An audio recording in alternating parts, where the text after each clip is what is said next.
नमस्कार दोस्तों, मैं विवेक एक बार फिर से अपने YouTube channel stock trading technique पर आपका हार्दिक स्वागत करता हूं।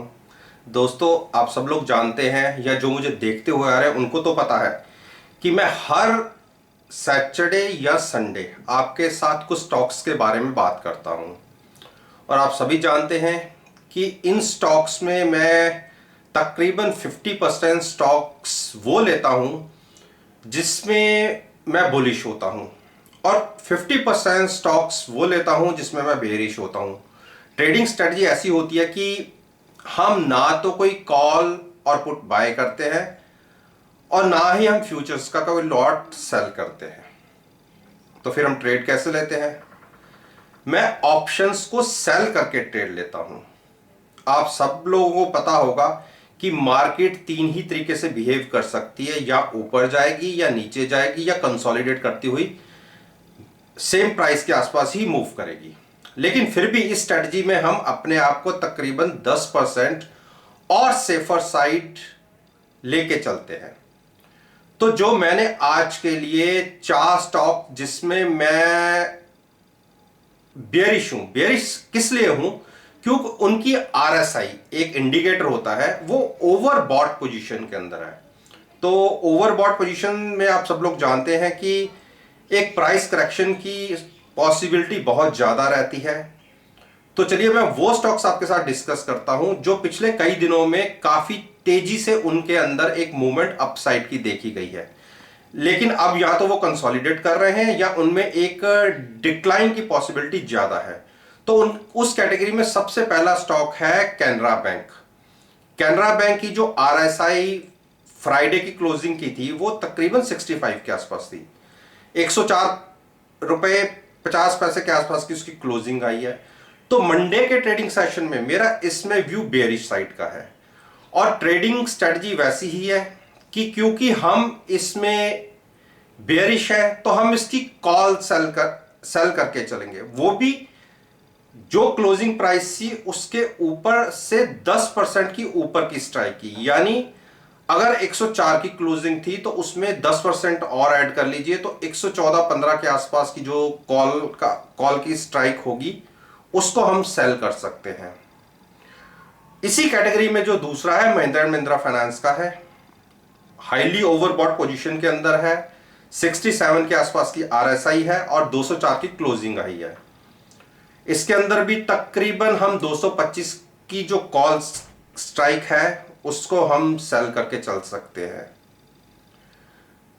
तीसरा मैंने दिग्गज शेयर लिया है जो पिछले कई दिनों में अच्छी बड़ी मूवमेंट जिसने दिखाई है, एचडीएफसी का, और उसकी क्लोजिंग जो फ्राइडे की थी 1886 की थी, 1886 रुपए की थी और इसकी भी आरएसआई तकरीबन 67 के आसपास है। फ्राइडे में इसमें तकरीबन 50 रुपए के आसपास की एक डिक्लाइन देखी गई। तो मेरा तो मानना है कि मंडे के सेशन में भी हमें इसी तरीके की एक मूवमेंट देखी जानी चाहिए।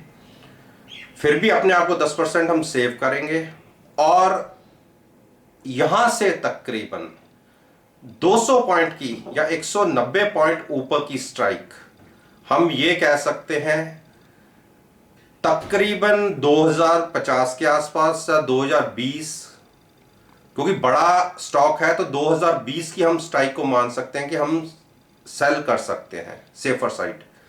और चौथा इसी कैटेगरी का स्टॉक है वो BHEL, Bharat heavy electricals limited.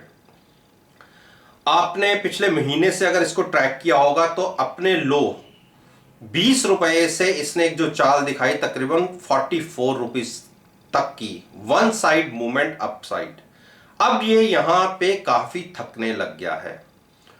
Overbought position है, तकरीबन 66 की आरएसआई है, तो पॉसिबिलिटी इसमें भी एक डिक्लाइन की हो सकती है। तो इसमें भी हम तकरीबन 10% ऊपर की स्ट्राइक की हम कॉल सेल कर सकते हैं। तो ये तो वो स्टॉक्स थे जिसमें मेरा व्यू मंडे के लिए बेयरिश था। अब हमें 50% स्टॉक्स वो लेने हैं कि जिसमें हमारा व्यू बुलिश साइड का है। उसमें मेरा सबसे पहला स्टॉक है बायोकॉन, फार्मा सेक्टर का स्टॉक है। इसकी क्लोजिंग आई है तकरीबन 404 के आसपास पॉसिबिलिटी है एक बड़ा ब्रेकआउट दे सकता है ऊपर की तरफ, और आरएसआई तो 60 के आसपास है, लेकिन जैसी इसकी क्लोजिंग फ्राइडे को देखी गई है एक बड़ी मूव आ सकती है। अगर मार्केट फ्लैट ओपन होता है तो उस कैटेगरी में, उसके तहत हम यहां से तकरीबन 10%, तो आप समझ लीजिए 360 के आसपास की पुट हम सेल कर सकते हैं सेफर साइड। इससे अगला स्टॉक है हिंदुस्तान यूनिलीवर का। फ्राइडे के सेशन में एक अच्छी बड़ी मूव इसके अंदर देखने को मिली, तो पॉसिबिलिटी ये है कि ये पैटर्न एक कंटिन्यू हो सकता है। वैसे तो इसकी जो आरएसआई है वो ओवरबॉट पोजीशन में है, लेकिन इसने एक ब्रेकआउट दिया है और लॉन्ग्स ऐड हुए हैं, तो पॉसिबिलिटी इसमें भी ये है कि एक अपसाइड की मूव दिखा सकता है। अपसाइड की मूव दिखाने का मतलब है कि हम इसमें पुट सेल करके चल सकते हैं, और वो भी तकरीबन हम ये कह सकते हैं 2000 के आसपास की पुट, स्ट्राइक प्राइस की पुट। अब जो तीसरा इसी कैटेगरी का जिसमें मैं बुलिश हूं वो स्टॉक है आइडिया। आइडिया की 9.75 की क्लोजिंग आई है फ्राइडे की, और लॉन्ग्स बहुत ज्यादा ऐड हुए हैं। आरएसआई तो 55.40 के आसपास है, लेकिन मंडे के लिए इसमें हमारा व्यू बुलिश साइड का है कि इसमें लॉन्ग्स काफी ऐड हुए हैं। लॉन्ग्स ऐड हुए हैं तो हम इसकी पुट तकरीबन ये कह सकते हैं 8 रुपए के आसपास की पुट हम सेल कर सकते हैं, क्योंकि 9.75 के आसपास का रेट है। बड़ी मूवमेंट दिखाता है ये शेयर, तो इसमें थोड़ा सा और अपने आप को सेव करके हम 8 रुपए वाली पुट स्ट्राइक प्राइस की उसको सेल करेंगे, ना कि 9 रुपए की। ये तीसरा स्टॉक हुआ इसी कैटेगरी का। इस कैटेगरी का चौथा स्टॉक है जिंदल स्टील। जिंदल स्टील में मैं बुलिश हूं और कंसिस्टेंट गेनर रहा है पिछले तकरीबन पूरे वीक का। 170 या 69 के आसपास की क्लोजिंग आई है फ्राइडे की, और 3% के आसपास के गेन्स देखे गए हैं। जबकि आपको पता है कि फ्राइडे का सेशन एक बहुत ही नेगेटिव साइड रहा, वॉलेटाइल रहा, उसके बावजूद भी इस इंडेक्स ने एक अच्छी बड़ी मूव दिखाई 3% के आसपास की अपसाइड की। तो पॉसिबिलिटी यह है कि अगर मार्केट फ्लैट टू पॉजिटिव खुलती है तो एक अच्छा बड़ा ब्रेकआउट इसमें और देखने को मिलेगा। तो ये जो मैंने तकरीबन 8 स्टॉक्स की बात करी, जिसमें मैं 4 में बुलिश था, 4 में बेरिश था, और अपने आप को 10% सेव करते हुए हमने इसमें ऑप्शंस के अंदर सेल करके ट्रेड लिया। ट्रेडिंग स्ट्रेटजी आपको पता है कि सभी स्टॉक्स में इकट्ठे ही एंट्री होती है और सभी स्टॉक्स में इकट्ठे ही एग्जिट होती है। मैं ये नहीं कहता कि सारे फ्यूचर्स में ही किसी ने एनालाइज करना हो। आप इसको पर्टिकुलर एक एक स्टॉक के हिसाब से भी आप एनालाइज कर सकते हैं, क्योंकि मेरी कोशिश होती है कि जो मैं स्टॉक्स बाय कर रहा हूं उनकी वैल्यू और जो सेल कर रहा हूं सभी की वैल्यू तकरीबन मोरलेस सेम हो। हाँ, 1-2% या 10% का एक फर्क देखा जा सकता है, लेकिन कोशिश फिर भी यही रहती है। और आपने अगर मेरे पिछले 6-7 हफ्ते के सारे रिजल्ट्स को एनालाइज किया होगा तो आपने देखा होगा कि तकरीबन 10,000 से लेके 80,000 तक के हमें इंट्राडे में प्रॉफिट्स रहे हैं। हाँ, एक दिन जरूर हम कह सकते हैं कि 12-14 हजार में हमने लॉस में क्लोजिंग दिखाई थी, लेकिन 3 दिन के बाद हमने वो पोजीशन भी प्रॉफिट में क्लोज की। उम्मीद करता हूं कि मेरी ये वीडियो आपको पसंद आई होगी, और अगर किसी ने मेरी पास्ट परफॉर्मेंस को एनालाइज करना है तो आपका मेरे YouTube चैनल पे स्वागत है।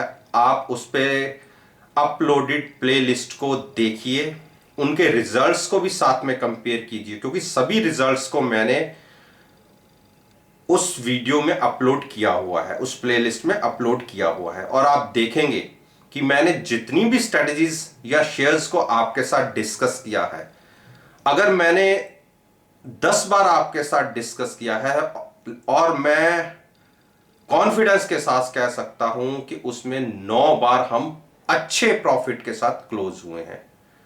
आप बिल्कुल अपने आप जाकर उसको कंपेयर कर सकते हैं, उसको जज करिए, मेरे को एनालाइज कीजिए। आपका दिल माने तो मेरे YouTube चैनल को सब्सक्राइब कीजिए। और अगर आप मुझे कोई सजेशन देना चाहते हैं और या मुझसे कुछ पूछना चाहते हैं तो आप नीचे कमेंट बॉक्स में लिख के आप मुझसे सजेशंस दे सकते हैं। और हाँ, मैं आपको एक और चीज बताना चाहूंगा कि मैंने कल एक बहुत ही अच्छी वीडियो कि हम स्टॉक्स के प्राइस को कैसे पता लगा सकते हैं कि वो किस तरफ जाएंगे, वो वीडियो मैंने कल अपलोड की थी। अगर आपका मन करे तो मैं डिस्क्रिप्शन बॉक्स में उसका एक लिंक दूंगा, आप उसको देखिए और खुद अपने आप स्टॉक्स के प्राइस की मूवमेंट कि वो किस तरफ मूव करेगा आप खुद एनालाइज कर सकते हैं। चलिए, इसी बात के साथ मैं आपसे विदा लेता हूं और इनमें हमें कल क्या रिजल्ट्स मिलते हैं उनको मैं आपके साथ डिस्कस करूंगा।